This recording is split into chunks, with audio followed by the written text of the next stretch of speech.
Bonjour à toutes et à tous, c'est O54 et on se retrouve cette fois-ci pour une petite ouverture de 3 boosters de la nouvelle édition qui vient de sortir, à savoir Incursion dans Nyx.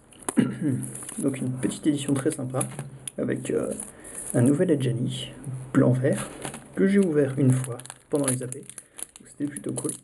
Il y a aussi de nouvelles capacités, je vous dirai ça plus en détail. Alors, tout de suite, premier booster, Festin de rêve.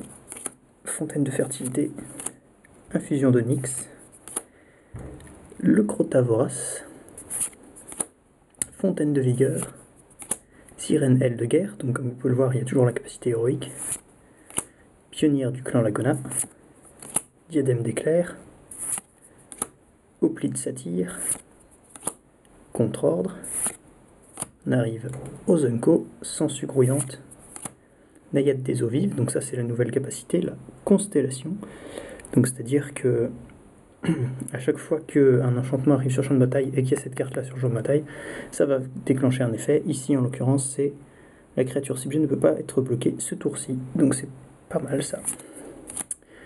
Colosse des carrières et la rare précepte de Crucifix. Donc c'est un enchantement au début de l'étape de pioche de chaque joueur, ce joueur pioche une carte supplémentaire. Ça peut être intéressant. Une montagne et une carte qui sert à rien. A noter qu'il y a aussi des boosters dans lesquels on peut trouver les 15 dieux de l'extension, enfin du bloc. C'est extrêmement rare, mais ça existe. On passe tout de suite au deuxième booster. Alors,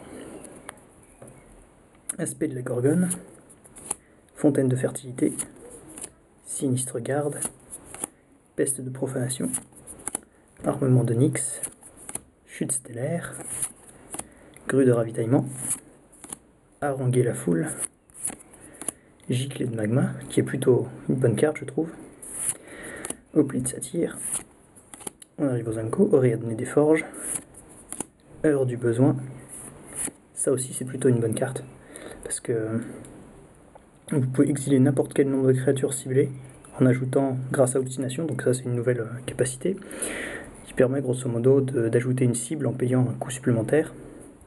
Et donc là tu peux exiler toutes les créatures que tu veux, et ça mettra des jetons 4-4 aux propriétaires des créatures exilées. Donc à voir l'usage qu'on en fait, mais ça peut être cool. Dard d'épique, et on arrive à la rare. Et Dolon des fleurs, qui est une bonne carte. Parce qu'à chaque fois qu'un enchantement arrive en jeu sous notre contrôle, on pioche une carte. Un petit marais et un jeton Minotaur, ça fait toujours plaisir. On arrive au dernier booster.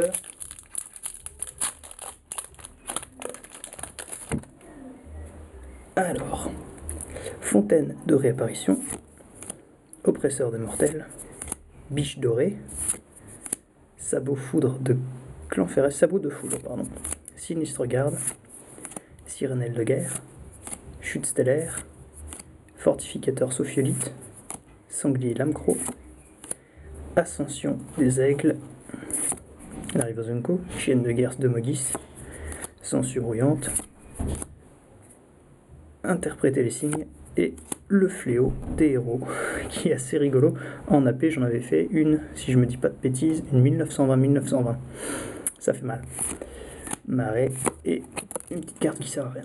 Bon, et ben ma foi c'était une ouverture assez décevante dans l'ensemble, même si l'Eidolon reste une bonne petite carte.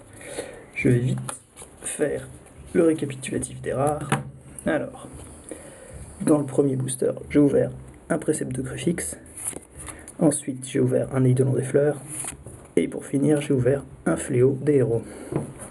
Voilà, j'espère que ça vous a plu. Je ferai sans doute de nouvelles vidéos d'ouverture un peu plus souvent maintenant. Enfin, j'espère. Je peux rien vous garantir. D'ici là, portez-vous bien et à la prochaine. Salut!